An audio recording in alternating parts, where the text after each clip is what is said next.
Meus irmãos, minhas irmãs, bom dia. Nós começamos, domingo passado, a falar de Êxodo capítulo 14.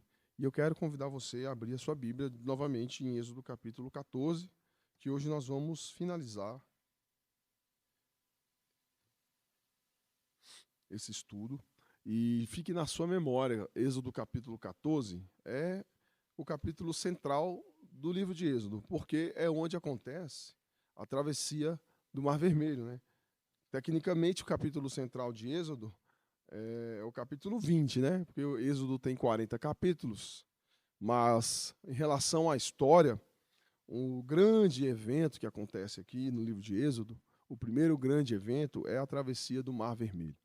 Depois nós temos a entrega das tábuas da lei, dos 10 mandamentos, mas o grande evento é aqui, Êxodo capítulo 14, e nós podemos dizer que esse é o grande evento de libertação do povo, porque Deus começa o processo de libertação do povo do Egito muito antes, com o nascimento de Moisés. E aqui é o momento definitivo, onde eles vão se desvincular de uma vez por todas do domínio egípcio. Porém, vai levar 40 anos para que o Egito saia do coração desse povo, né? Leva muito tempo para que o Egito saia do nosso próprio coração. E aí nós começamos falando que o que os hebreus viveram ali foi uma espécie de batismo. E isso se comprova na palavra de Deus. Nós temos dentro da tradição cristã esse momento muito profundo, né? E a gente pode considerar também um dos momentos principais da vida de um cristão, que é o batismo. Então, esse batismo que o povo vive é o batismo no mar. Vamos ler 1 Coríntios 10, versículo 1. O texto nos fala desse batismo que o povo viveu. E uma das coisas que nós conversamos no domingo passado é que a finalidade desse batismo, que de certa forma foi um batismo espiritual promovido pelo próprio Senhor, era purificar esse povo, era selar esse povo. Capítulo 10, versículo 1 de 1 Coríntios, diz assim, olha: porque não quero, irmãos, que vocês ignorem o fato de que todos os nossos antepassados estiveram sob a nuvem e todos passaram pelo mar. Foram só alguns? Não, foram todos. Em Moisés, todos eles foram batizados na nuvem e no mar. A palavra batismo, ela é muitas vezes utilizada para significar o sepultamento, né? Para viver aquela experiência do velho homem, da velha natureza que vai embora ali nas águas e você emerge como uma nova criatura em Cristo. E essa ideia do batismo é muito mais complexa e mais rica do que apenas o fato de descermos as águas, porque a ideia do batismo de João Batista, de descer ali o povo no Rio Jordão e batizar as pessoas, era de certa forma subversiva, né? Era um pouco revolucionária, porque os fariseus faziam os seus batismos, né? Eles tinham os seus modos de purificar as pessoas. E João trouxe uma ideia totalmente nova. Olha, vocês vão se batizar para vocês se arrependerem dos seus pecados, para vocês irem para o céu? Ainda não, para vocês poderem conhecer aquele que é o caminho para o céu. Ele diz assim: se arrependam, porque é chegado o reino de Deus, né? E para você poder conhecer esse reino de Deus, ou seja, essa nova morada, essa nova cidade, essa nova habitação, essa nova lógica de vida, vocês precisam de se arrepender dessa velha lógica de vida. Vocês entendem? E quando vem Jesus, João fala: pronto, para que eu batizei vocês? Eis o Cordeiro de Deus que tira o pecado do mundo. A ele vocês devem seguir e ouvir, porque é ele que vai mostrar para vocês o caminho. Isso é tão profundo porque quando aquele povo é batizado na nuvem e no mar, eles estão morrendo para uma lógica que é a lógica do Egito. É a lógica da escravidão, a lógica de trabalhar 12, 15 horas por dia, de você só receber a ração suficiente para você poder ter energia para trabalhar no outro dia mais um pouco. E o que Deus faz é, olha, não tem nada disso. Vocês vão passar aqui pelo mar, e o que é batismo para vocês vai ser afogamento para outros. Porque quando eles passam pelo mar e o mar se abre, nós vamos passar já já nesse texto aqui, acontece algo maravilhoso, né? Que eles passam com os pés secos, é o que a Bíblia diz. E quando eles chegam do outro lado, os carros de Faraó, os cavaleiros e todo o seu exército está no meio do mar e as águas começam a voltar sobre aquelas pessoas. Porque o batismo, irmãos, não é água que dá banho. O batismo começa no coração, é de arrependimento. E só acredita que o arrependimento é um caminho de entrada para um novo reino quem tem fé. E aí nós vamos voltar lá em Hebreus daqui a pouco, ou em Hebreus não, perdão, já estou falando demais.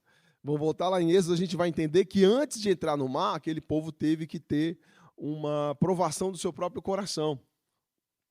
Porque eles não estavam acreditando que ia ter salvação, porque de um lado tem um exército imenso, um dos maiores exércitos da terra, e do outro lado tem um mar intransponível, que não tinha barco, não tinha bote, não tinha lancha, não tinha nada. E provavelmente os israelitas não sabiam nadar tão bem, que eles viviam no deserto, né? Se a gente que tem o Lago Paranoá não sabe nadar direito, imagina quem vive peregrino no deserto. Mas, continuando aqui, Paulo fala assim, ó, todos comeram do mesmo alimento espiritual e beberam da mesma bebida espiritual, que foi o maná e a água da rocha, né? Pois bebiam da rocha espiritual que os acompanhava, e essa rocha era Cristo. Só um momento, vocês estão vendo aqui que Paulo está fazendo um exercício de interpretação bíblica, né? Ninguém antes na Bíblia falou da rocha, da onde minava a água para o povo beber, dessa maneira. Então, Paulo está dizendo, olha, vocês têm que parar de ser literalista, de ficar... Porque, assim, se o povo daquela época conseguisse achar essa rocha, eles iam levar para a sinagoga, enfeitar de pano colorido, e achar que o poder está na rocha. E Paulo fala, olha, essa rocha era só um símbolo, uma sombra, um índice de Cristo, a verdadeira rocha da onde mina a água viva. E é a rocha onde a gente firma toda a nossa estrutura de vida. E o maná que vocês comiam, o maná ele acabava, né? Você comia a porção do dia, no outro já estava podre. E Deus tinha um conhecimento de química e fermentação do pão, que o único maná que servia para guardar era o da sexta, né? Que você pegava na sexta, ele dava para sexta e para sábado, que ele não estragava. Olha só, meu Deus, Deus mandava do céu um maná específico, aí depois no outro dia ele, não, agora vou mandar um maná tipo 2, que dura 2 dias. É tremendo essas histórias. E se o povo guardasse mais dia, ele morfava, estragava, os bichos comiam. E aí Paulo diz que não era pão, senão, se o pão não estragasse, até hoje ia ter gente lá no Muro das Lamentações, com os vidrinhos cheios de pão, falando, aqui que nosso povo encontrou Deus, no pão, no manazinho. Eu confesso, irmãos, eu tenho muita dificuldade com a literalidade das coisas. Eu sou muito simbólico, para mim tudo é muito mais profundo do que parece, né? Então, o que isso quer dizer? Que o maná significa muito mais, tem muito mais por trás, né? Que o pão é muito simbólico. Quando a gente vem ceiar e come o pão, quando Jesus fala, eis minha carne, meu sangue, e como o Rodrigo disse, eu amo e respeito os irmãos da transubstanciação, mas para mim simboliza muito mais coisa aquele pão ali. É a carne de Cristo, de quando ele era apenas um embrião ali no ventre de Maria, que passa por todo o processo humano de virar um adulto, até o momento que ele é chicoteado e aquela carne é amassada, é ferida, é sangrada, até o momento que ele vai para a cruz e até o momento que ele ressuscita como a carne nova. Então, se você começa a abrir a sua consciência para a profundidade do significado desse pão verdadeiro, a última coisa que você vai pensar é que estou comendo um pedaço de Jesus aqui, virou Jesus, né? Mas, com todo respeito ao entendimento diferente. Porém, Paulo diz exatamente o que eu estou falando aqui, olha só. Bebiam da rocha espiritual que os acompanhava, e essa rocha era Cristo. Porém, irmãos, comer do pão e beber da água, beber do sangue, não é o suficiente. Paulo diz, contudo, Deus não se agradou da maioria deles. Por isso, seus corpos ficaram espalhados no deserto. Durante 40 anos, vários deles caíram. E para quem já está aqui, eu digo, caminhando na fé cristã há muito tempo, sabe que dessa geração que saiu do Egito, apenas 2 entraram na Terra Prometida. Vocês lembram quem foi? Quem já foi em outras escolas bíblicas de outras épocas, só 2 homens que eram ainda crianças quando saíram eram jovens, na verdade, né? Quando saíram do Egito, entraram na Terra Prometida. Quem foi? Não vale a Cíntia, não vale a Cíntia. Um tem um nome que é cão, o nome dele significa cachorro. E o outro é quase o mesmo nome de Jesus. Caleb. O outro é quase Yeshua. O Joshua. O amigo de Caleb, o best friend de Caleb. Tem um livro na Bíblia com o nome dele. Tá perto. Não, é o Josué. E só eles dois entraram na Terra Prometida. Quase que não entra ninguém da velha geração. E aí, o deserto também foi um batismo, né, para essas pessoas. E aí Paulo fala que essas coisas ocorreram como exemplos para nós. Olha o símbolo de novo, né? Paulo fazendo a interpretação bíblica de novo. Falando, pessoal, nós não vamos viver um êxodo novamente, não vamos atravessar o deserto novamente, não precisamos ir lá no deserto caçar artefatos, as sandálias, né, que nunca se desgastaram. Vamos lá, igual Indiana Jones, procurar sandálias que nunca se desgastaram, peças de roupa santa, ou maná perdido no deserto, ou um pedaço da rocha de Meribá. Não, nada disso, eram só ensinamentos para que todos nós, judeus e não judeus, entendêssemos que o nosso batismo é só o começo. E a peregrinação é longa. E para que a gente não desagrade a Deus e não pereça no deserto, a gente tem que confiar. Sabe por que Josué e Caleb permaneceram? Não é porque eles eram os melhores, né? Não é porque um era o Missão Impossível e o outro era o 007. Que eles foram espias lá na terra, com mais uma galera. E quando eles voltam, eles trazem laranja, uva do tamanho de laranja, né? O negócio é hiperbólico lá, né? Essa é uma das figuras de linguagem mais presentes na Bíblia, né, gente? A hipérbole. É para dizer que eram uvas muito bonitas e muito grandes. E eu acredito que eram grandes mesmo. E aí, Josué e Caleb pensaram na riqueza e na fartura. Olha, confiemos em Deus. Ele nos deu essa terra, ele não falou? E aí os outros que foram com eles, olha, a gente é como gafanhoto perto daqueles... Eu já estou adiantando um monte do texto aqui. Mas ele fala, a gente é como gafanhoto perto daqueles gigantes, a gente vai morrer, a gente vai perecer. Ó céu, ó vida, misericórdia. E aí você vê a confiança e a fé pequena de todo aquele povo que foi perecendo. Porque o que desagrada a Deus é a falta de fé, sabia? Você sabe que está escrito isso na Bíblia? Porque sem fé é impossível agradar a Deus. E aí Deus desagradou deles porque faltou fé, faltou confiança. E quando você vive sem fé e sem confiança, você vive de acordo com a sua própria confiança, com a sua carne. Você toma as suas decisões e faz aquilo que você acha melhor. E o que aquele povo fez durante a peregrinação no deserto, por exemplo, foi levantar para si ídolos. Quando Moisés sobe para o Sinai para receber as tábuas da lei, o povo já fica incrédulo que Moisés vai voltar, acha que foi abandonado por Deus, que não tem fé, vai lá, pega as joias, né, derrete e faz um bezerro de ouro. Então tudo começa na falta de fé e leva você a ter ações carnais, influenciadas pelo maligno, que não dependem de Deus. E aí Paulo continua. Essas coisas ocorreram como exemplos para nós, para que não cobicemos coisas más, como eles fizeram. Não sejam idólatras, como algum deles foram. Conforme está escrito, o povo se assentou para comer e beber e levantou-se para entregar-se à farra. É essa palavra que está aqui no meu texto, né? Não sei se está diferente de vocês. Não pratiquemos imoralidade como algum deles fizeram, e num só dia morreram 23.000. A gente está falando exatamente desse dia que eles fizeram o bezerro de ouro. Não devemos pôr o Senhor à prova, como algum deles fizeram e foram mortos por serpentes. Ainda vamos passar por tudo isso, né, Cintia? Vai ser maravilhoso. É melhor do que a novela da Record, gente. Muito melhor. Não devemos... E não se queixem como algum deles se queixaram e foram mortos pelo anjo destruidor. Talvez você se identifique com algum desses pecados. Eu me identifico com esse aqui. Eu tenho que vigiar. Senão eu começo a reclamar das coisas. Ainda bem que Deus me deu o Espírito Santo e deu minha esposa também. Que aí quando eu começo a ficar reclamando, ela, Hugo, agradece a Deus, para de reclamar. Às vezes eu faço a comida e tal, eu falo, nossa, amor, isso aí tá ruim. Esse negócio não gostei não. Tá salgado. Isso aí tá... Até de coisas pequenas... nosso coração se queixa, né? Coisa que não deveria. E essas coisas todas, irmãos, foram escritas, como Paulo diz aqui, como exemplos e advertência para nós sobre quem tem chegado ao fim dos tempos. Imagina só, se sobre Paulo, há 2000 anos atrás, já havia chegado ao fim dos tempos, imagina sobre nós. No versículo 12, assim, aquele que julga está firme, cuide-se para que não caia. Não sobreveio a vocês tentação que não fosse comum aos homens. E Deus é fiel, Ele não permitirá que vocês sejam tentados além do que podem suportar.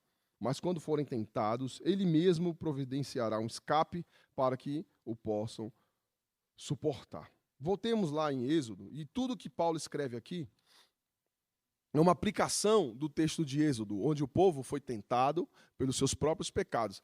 Vocês já leram na palavra, provavelmente, que o texto bíblico diz que nós somos tentados pelos desejos do nosso próprio coração. Ninguém diga eu sou tentado por Deus, porque Deus a ninguém tenta, e por ninguém ele é tentado. O desejo do nosso coração, a cobiça da carne, o desejo dos olhos, né? E os olhos hoje, então, correm risco sério de vida, porque o que tem se colocado diante dos nossos olhos são coisas que nós não conseguimos nem processar. Você está processando algo que você viu há meia hora atrás e já tem 1 milhão de coisas novas que você quer. E a soberba da vida, né? A vaidade, o orgulho de ser, de realizar, de ser visto, de ser notado, de ser amado, todas essas coisas, desde o jardim do Éden, nos tentam. E o povo no Egito foi provado, e de certa forma a tentação se torna tentação quando o coração está corrompido, mas era para que eles fossem purificados. E aí nós vamos ler lá em Êxodo 14 novamente, no versículo 10, que diz assim, ó, ao aproximar-se Faraó, os israelitas olharam e avistaram os egípcios que marchavam na direção deles, e aterrorizados clamaram ao Senhor. Disseram a Moisés, foi por falta de túmulos no Egito que você nos trouxe para morrer no deserto? E aqui é uma observação, né? O povo judeu é um povo muito irônico, muito sarcástico, né? E você vê que na literatura bíblica tem muitas frases irônicas e às vezes assim, olha, Moisés, foi por falta de pirâmide, de sarcófago, né? De túmulo no Egito, porque lá, o que eu saiba, são os campeões, né? E você ainda morre aos poucos, você passa uma semana sendo mumificado, se você for uma pessoa importante. O que você fez conosco nos tirando de lá? Já tínhamos dito a você no Egito, deixe-nos em paz, seremos escravos dos egípcios, antes ser escravos dos egípcios do que morrer no deserto. Essa mentalidade aqui, irmãos, não sai da noite para o dia. Dá para perceber como que era o jeito, o modo de pensar daquele povo. Eles tinham a fé de Moisés? Infelizmente, não. Eles não tinham visto Deus como Moisés viu. E mesmo testemunhando todas as pragas do Egito que caíram ali sobre aquela nação, o povo de Israel ainda tinha dúvida, ainda tinha medo. Então a experiência de Israel foi testemunhar os milagres e as maldições e as pragas acontecendo com outra pessoa. Então olha só, Deus manifestou a glória dele, trazendo juízo sobre os egípcios. Vocês concordam comigo? Deus trouxe juízo. E nós tivemos uma aula maravilhosa aqui com a missionária Nil, onde ela falou todas as divindades egípcias que foram expostas à vergonha, que foram mostradas ali como fracassadas.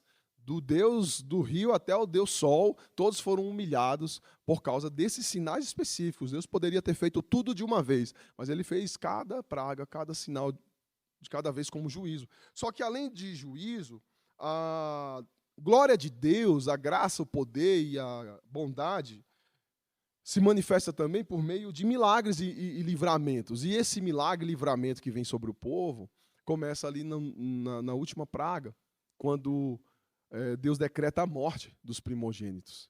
E Deus começa a fazer uma intervenção direto no seu povo. Porque uma coisa é você sentar no camarote e ver Deus agindo em terceiros, né? Trazendo juízo sobre a nação. É isso aí, acaba com esses escravizadores, esse Egito não vale nada, derruba essas pirâmides, enche esse rio deles de sangue, e deixa esse povo de piolho, e o povo, os hebreus lá batendo palma.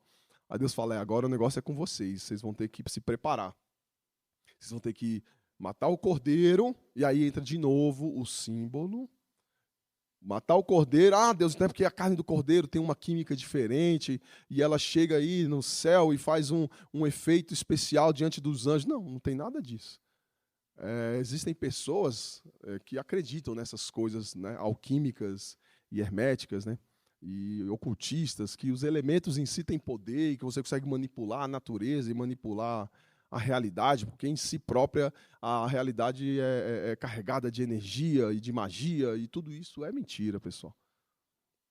Um cordeirinho, tadinho, era só um símbolo.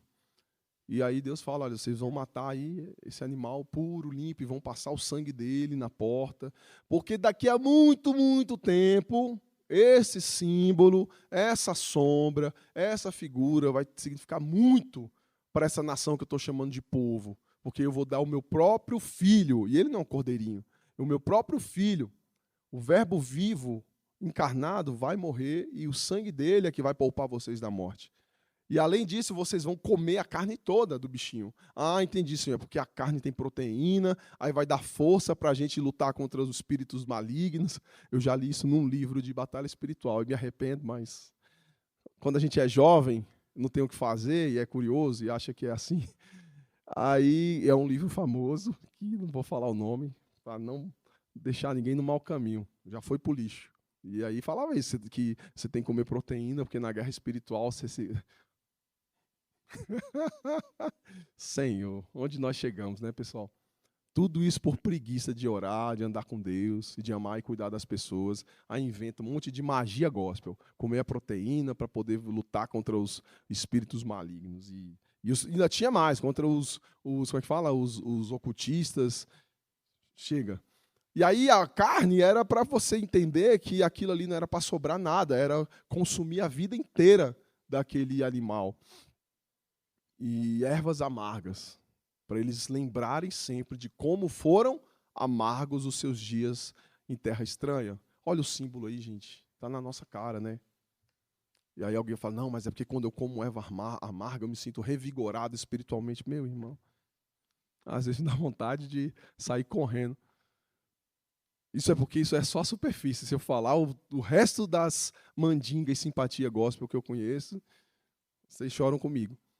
E aí, quando o povo sai do Egito, eles saem tocados por algo novo, porque o anjo da morte, é o que está escrito na Bíblia, ele passa e sai ceifando a vida de todos os primogênitos, da mais pobre, da mulher mais pobre do Egito até o primogênito do faraó, e não toca nos filhos de Israel. Mas, de certa forma, esse ainda é um juízo sobre terceiros, vocês entendem? É Deus mostrando a glória dele, por meio da ação dele, sobre a nação egípcia e sobre aquele povo.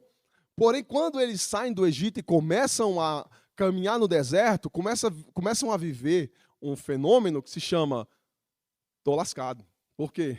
Porque a minha pele está em risco, agora é o meu couro, agora é eu que estou aqui no deserto, é eu que não tenho mais garantia de nada. Aquele emprego que eu tinha, que me explorava, que eu trabalhava 12, 15 horas só para ter o que comer, eu nem tenho mais nem isso, agora eu tenho que depender da provisão de Deus, tenho que confiar num gago, né?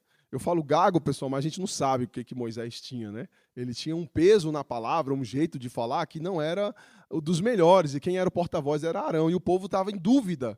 Então, quando o povo está vendo o juízo de Deus se manifestando sobre os egípcios, é tudo suave. Agora, quando Deus fala, agora é eu com vocês. Vocês saíram, eu já resolvi minha questão com eles. Agora eu vou trazer milagres e livramentos para vocês. Só que milagres e livramentos precisa de quê, gente?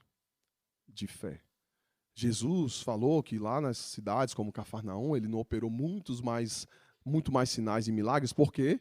Por causa da incredulidade, da falta de fé, da falta de confiança. E aí, quando aquele povo começa a andar pelo Egito, ou começa a andar pelo deserto, a primeira reação que eles têm é a reação mais natural com a qual eles foram forjados, que é o medo por não ter mais onde se segurar. Nem na escravidão eles podem mais se segurar, eles têm mais nada. E é isso que nós somos. Nós criamos toda uma rede de sustentação na nossa vida e nós confiamos no nosso emprego, no nosso conhecimento, em pessoas importantes e influentes que podem salvar a nossa vida, ou em trâmites e processos escusos, que às vezes a gente não fala para ninguém que está fazendo. Eu estava lendo recentemente alguns depoimentos de pessoas que estão viciadas em apostas, em bets, né?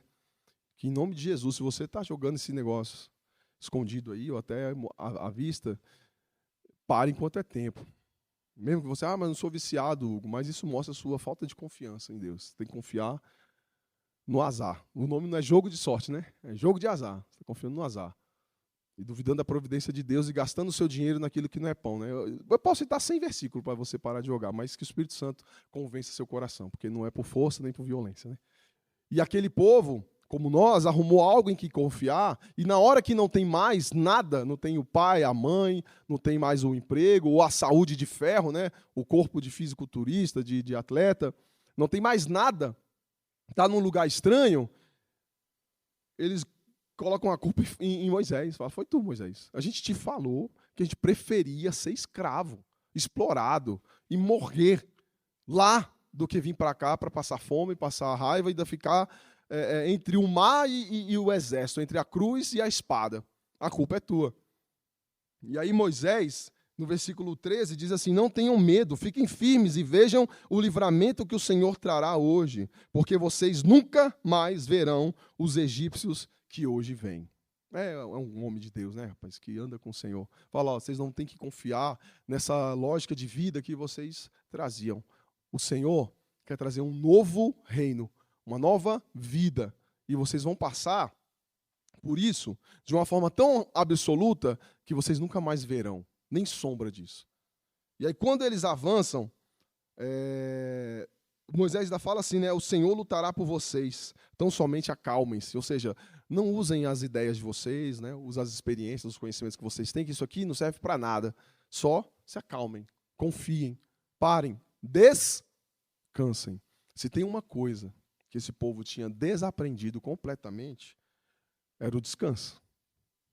Porque é um princípio criacional, onde Deus descansa e provavelmente, no Gênesis nós ainda não temos isso como princípio divino e nem mandamento, mas fazia parte da vida do povo hebreu tirar momentos para adorar a Deus, sacrificar a Deus. E no Egito isso acabou.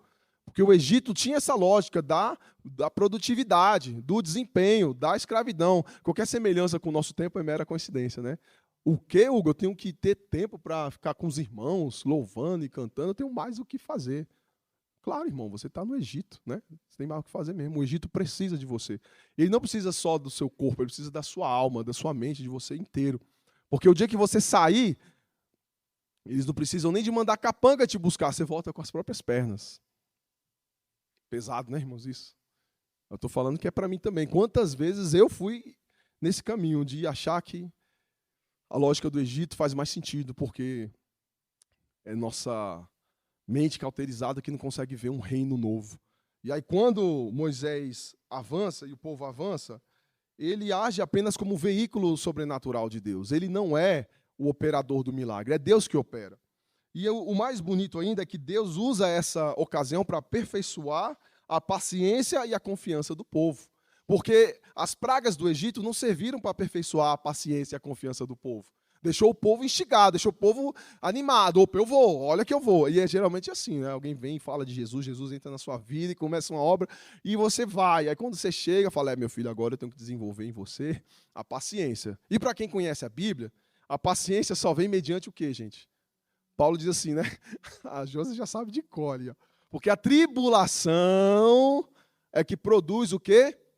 A paciência, que produz a perseverança, o caráter aprovado, que produz a esperança. E na esperança não há confusão. Esse povo não tinha nada disso. Eles não tinham esperança, eles não tinham caráter aprovado, eles não tinham paciência, eles não tinham perseverança. Eles só tinham o quê, gente? O Egito. Então o processo de milagre é, quando Moisés fala, Deus lutará por vocês, se acalmem, eles falam, opa, cadê? Né? Já estou esperando. Não, aí começa a soprar um vento a noite toda. Vamos ler?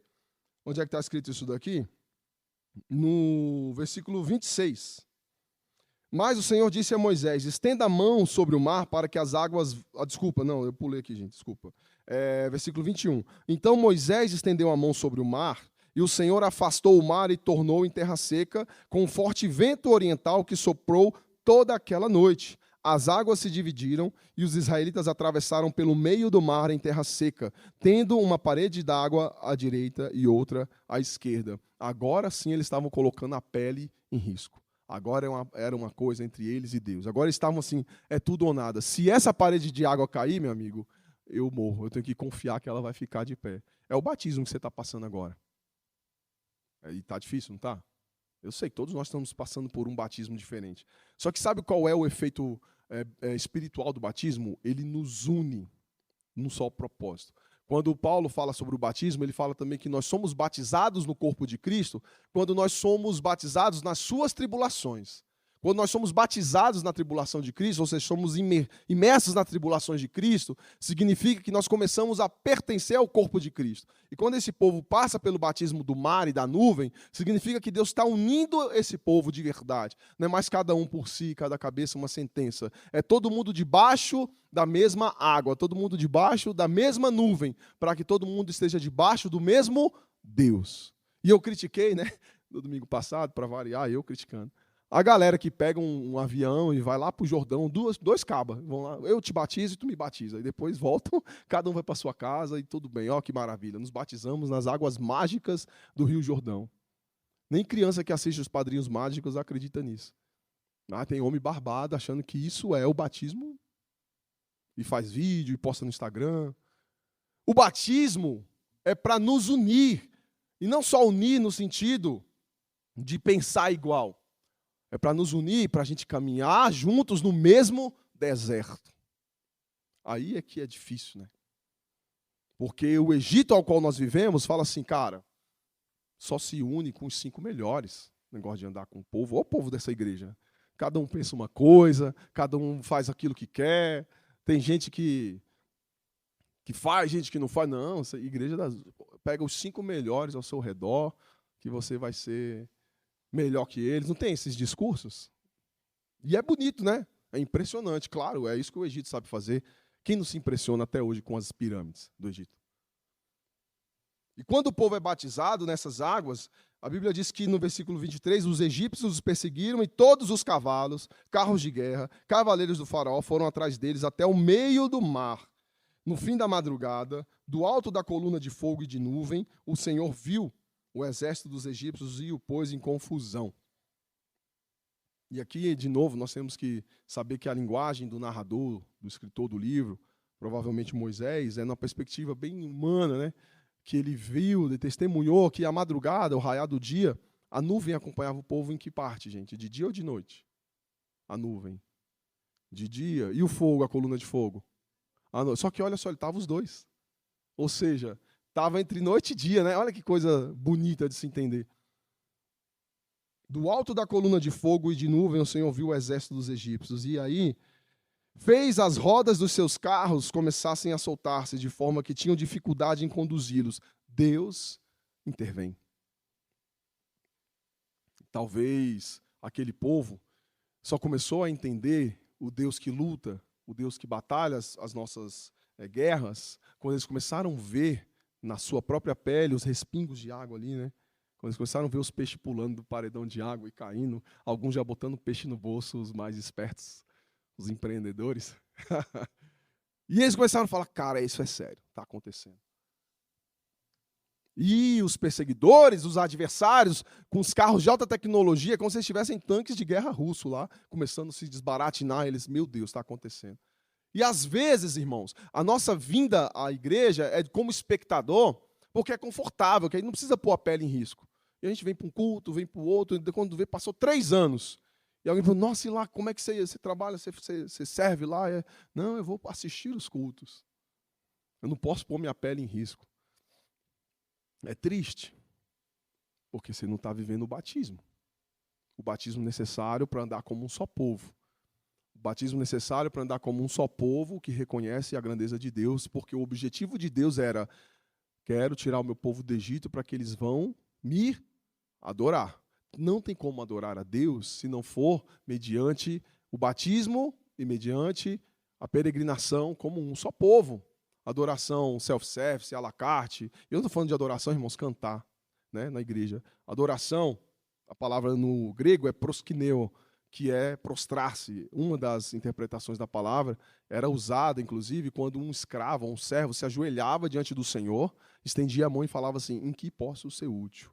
Essa é a verdadeira adoração. E o Pai procura verdadeiros adoradores, que o adorem em espírito e em verdade. Ou seja, com tudo que são e tudo que têm, sem mentirinha, sem fake, sem disfarçar. Você fala, que bom que eu Gustavo, que a Cíntia estão me vendo aqui, olha só.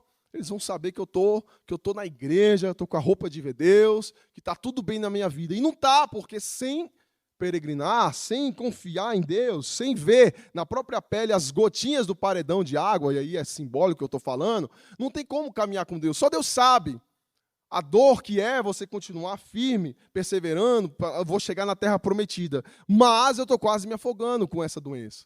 Eu vou chegar na terra prometida, mas eu não aguento mais o calor desse sol, com esse tanto de dívida, esse tanto de gente me perturbando, com essa família que não quer nada com Deus. Só Deus sabe que eu não aguento mais um dia. Por mim, eu parava nesse deserto e esperava o sol me desidratar aqui, virar um pó. E aí aparece um Moisés na sua vida e fala, vamos junto, eu vou com vocês. Aí vira a galera e fala, não, só tu mesmo para ficar dando ouvido para esse Moisés. Só tu mesmo para ouvir as ideias da Cíntia, negócio de Deus, de perseverar e de dizer não. Então, olha a confusão que você traz para a sua vida porque você quer seguir ao Senhor.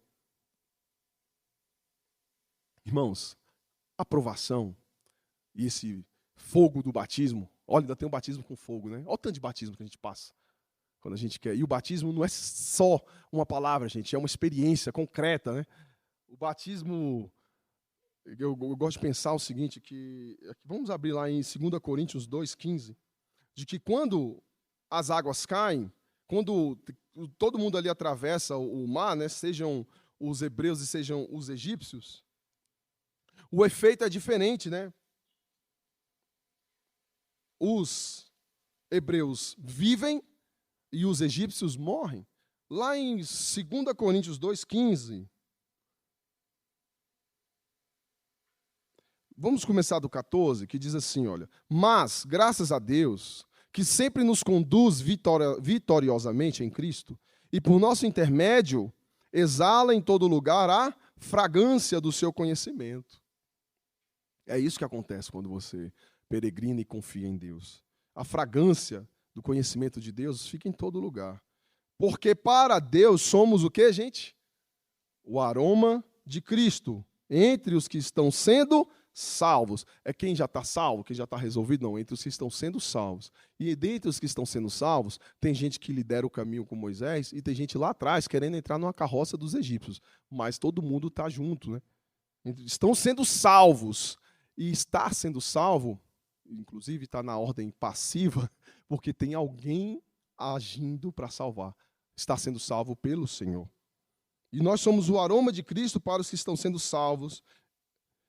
E entre os que estão sendo salvos, e o cheiro de morte para aqueles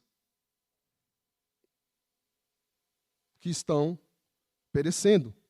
Para estes somos cheiros de morte, para aqueles fragrância de vida. O povo de Israel, atravessando aquele mar, vocês sabiam que alguns egípcios estavam juntos? Algumas famílias dos egípcios estavam ali, e o povo hebreu era aroma de vida para aquelas pessoas, né? E outros egípcios estavam perseguindo, mas o povo hebreu se tornou aroma de morte, sinal de morte para aquelas pessoas.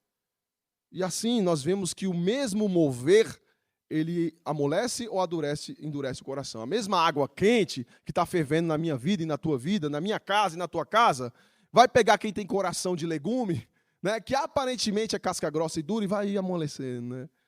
E aí você está do lado da pessoa, mas ela tem coração de ovo.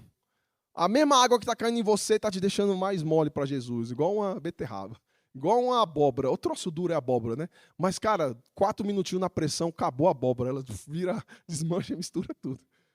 E aí o outro do seu lado é um ovo. Fala, nossa, mas ele é tão bonzinho. É, meu amigo, põe para ferver na água para ver se é essa bondade. Põe no batismo do fogo, no batismo do mar, no batismo da nuvem, no batismo da tribulação. E aí quando a gente vê Deus endurecendo o coração do faraó, não é que Deus enfia a mão no peito e coloca cimento no coração do faraó. Deus só põe água para ferver, meu amigo. Porque o coração do faraó já estava querendo ficar duro há muito tempo. Tanto que é usada essa expressão no texto, né? O coração do faraó foi endurecido, o coração do faraó endureceu-se e faraó endureceu o seu coração. O negócio não dá para saber onde começa e onde termina, não. Igual a pergunta do Benjamin e da Débora. Quem veio primeiro, o ovo ou a galinha, né? Quem veio primeiro, o coração duro de faraó, Deus endurecendo o coração de faraó, mas o povo hebreu, que parecia aquele coração de abóbora, de cenoura, de batata, de beterraba, quando sai do mar já sai diferente, né? Já sai dando glória a Deus. Vamos voltar lá para o texto, para vocês verem que é verdade, que não é conversa minha. Vamos ler lá no versículo 29, coração de cenoura, de abóbora que a gente carrega. Por que tem que ferver? Por que tem que ser batizado, gente? E eu não estou falando só de descer as águas, né? É batizado pelas provações da vida. Fala, Hugo, não tem outro jeito, cara. Deus é tão inteligente, poderia ter feito outro jeito. E ele fez, pessoal. Ele fez o Éden. E o Éden era massa. Não tinha essa tribulação toda, mas aqui estamos nós. Versículo 29 do capítulo 14 diz assim: mas os israelitas atravessaram o mar pisando em terra seca. tendo uma parede de água à direita e outra à esquerda. Naquele dia o Senhor salvou Israel da mão dos egípcios, e os israelitas viram os egípcios mortos na praia. Israel viu o grande poder do Senhor contra os egípcios. E o que Israel fez? Temeu o Senhor. E pôs nele a sua confiança, como também em Moisés, seu servo. O povo antes não tinha temido ao Senhor. O povo antes não tinha colocado toda a sua confiança no Senhor. E eles não colocaram agora só porque eles viram os egípcios mortos. É porque eles passaram no fundo do mar com a pele em risco. Imagina, gente, você passando um paredão desse tamanho de água, outro aqui. Você, cara, qualquer hora isso aqui acaba. É igual quando você está no médico e está com um troço estranho, a sensação fala, cara, qualquer hora isso aqui acaba. Já pessoa ele vira para mim e fala, então, esse negocinho aí, esse carocinho aí, de vez em quando aparece uma zíngua assim, né, no braço, aí eu falo, pronto, estou com câncer. Porque não estou livre, né? Não ganhei no tigrinho do câncer, não. Para ficar livre. Todo mundo pode ter qualquer coisa a qualquer momento, várias pessoas ao nosso redor, e quem nos livra, nos guarda é o Senhor. Mas será que a gente teme a esse Senhor que nos livra?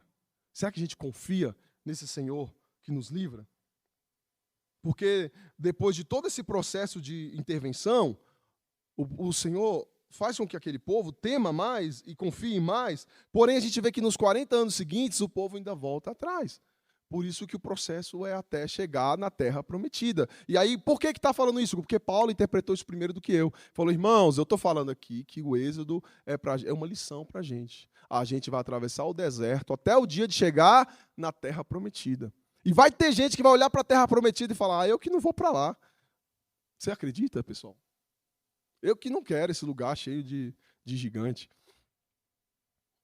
Eu quero ficar no Egito. A nossa batalha é em anunciar, em pregar o evangelho e em amar e caminhar com as pessoas. Como eu falei, vai ter gente lá braço a braço com Moisés, igual Josué e Caleb, mas vai ter a galerinha lá do finalzão da fila querendo pular na carroça egípcia e voltar para casa. Aí você fala, tua casa não é lá, meu amigo. Tua casa, aquilo lá acabou, aquilo lá só vai ficar sarcófago. E é triste pensar, vocês sabiam que hoje, no Egito, vocês veem como o juízo de Deus é definitivo. 95% da população que vive no Egito não tem DNA egípcio, são árabes. São várias populações da região árabe. Não tem mais a etnia original que habitava o Egito, e eram várias, no mínimo 4 etnias diferentes que habitavam o Egito nesse tempo, elas não existem mais. A gente não tem como ver como era o rosto, a cara. Tem algumas populações do norte da África que dizem ser remanescentes da população egípcia, mas nós não temos nenhum vestígio desse povo. É pesado isso, não é? Algumas nações que sofreram juízo de Deus não existem mais.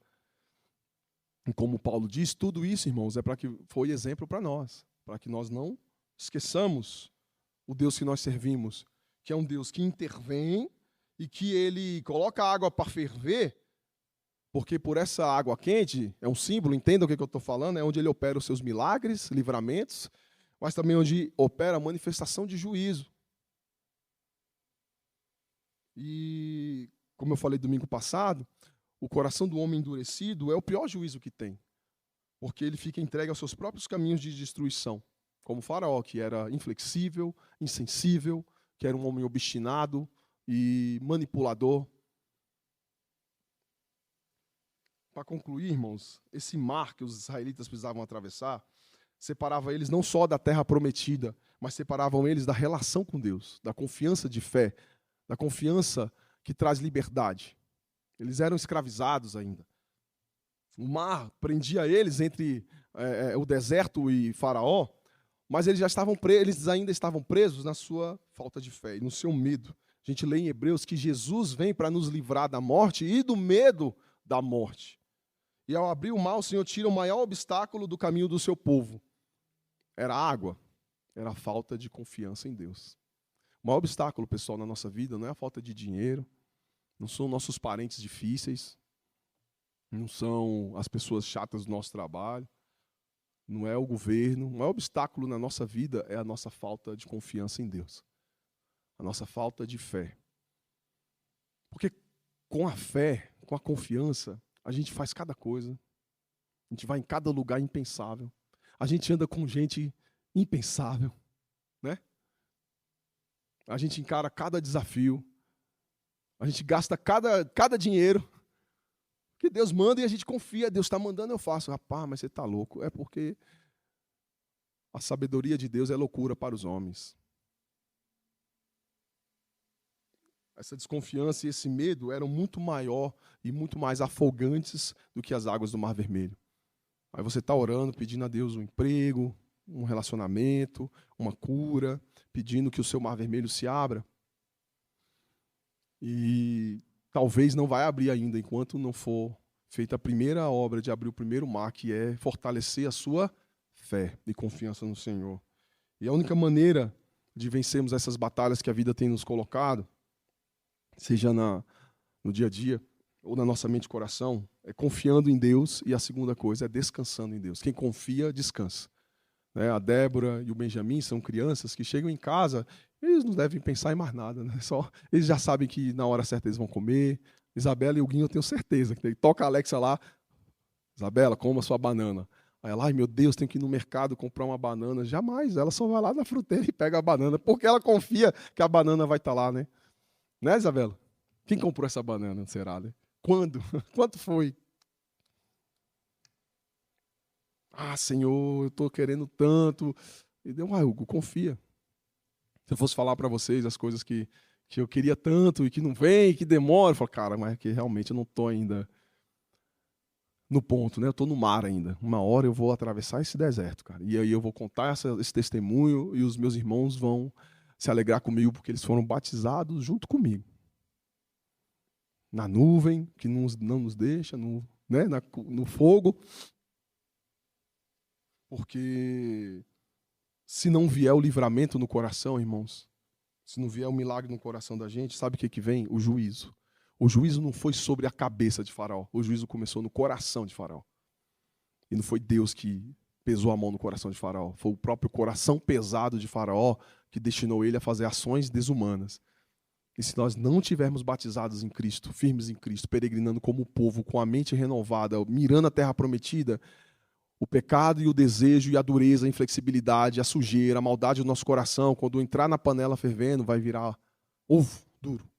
E aí vai ser... Eu vi uma palavra ontem de um pastor que falava assim, que o pecado, o juízo sobre o pecado é simplesmente um desdobramento natural. O desdobramento natural do pecado é o juízo. É uma frase, depois você reflita com calma. O desdobramento natural do pecado é o juízo. Porque o salário do pecado é a morte, porque o próprio pecado em si, ele cuida de matar a nossa vida. Mas nos alegramos porque Jesus nos dá a vida eterna. E ele nos promete caminhar conosco. Ele é a nuvem, ele é a coluna de fogo, e ele está conosco no maná, e tudo que nós precisamos ele provê. Porque o deserto vai estar lá, mas nós vamos ter o Senhor na nuvem, vamos ter o Senhor na coluna de fogo, vamos ter o Senhor na água, na rocha. Hugo, você está inventando? Não, foi Paulo, acabamos de ler Paulo aqui. E esse mal não contido, não limitado, que nasce no coração, só pode ser contido por uma purificação feita pelo Senhor. Como o pastor Saião disse, nós fomos salvos, estamos sendo salvos e seremos salvos definitivamente quando enfim chegarmos na eternidade, quando isso aqui tudo for redimido, quando novos céus e nova terra forem nossa morada, quando a gente poder olhar um para o outro assim, não ver mais mal no irmão e nem projetar mal no irmão, e a gente olhar e falar, olha, até que enfim, né, chegamos. Não tem mais nuvem nem fogo, porque o sol da justiça é que nos ilumina. Não tem mais maná, não tem mais água na rocha, porque nós nos alimentamos da árvore da vida. E tudo isso é simbólico, pessoal, para dizer que nosso futuro é nos braços do Senhor Jesus. Ele é a própria terra prometida, é um paradoxo. Ele foi preparar lugar, mas Paulo diz assim, que tudo existe nele. Nele nós vivemos e nos movemos. Como é que ele foi preparar um lugar nele próprio? Aí você pira nisso, entendeu? Porque é tão profundo que as palavras não conseguem conter. Por isso que nós temos os pequenos símbolos que nos aproximam do significado muito maior. E isso aqui é um grande símbolo, essa comunidade que está peregrinando juntos aqui. O seu deserto não tem o mesmo grão de areia que o meu, né? O teu deve estar mais quente, né? Alguns outros têm menos sombra. Mas o importante é que a gente está juntos e com Cristo sempre. Amém? Senhor, nós te louvamos, te bendizemos pela tua graça.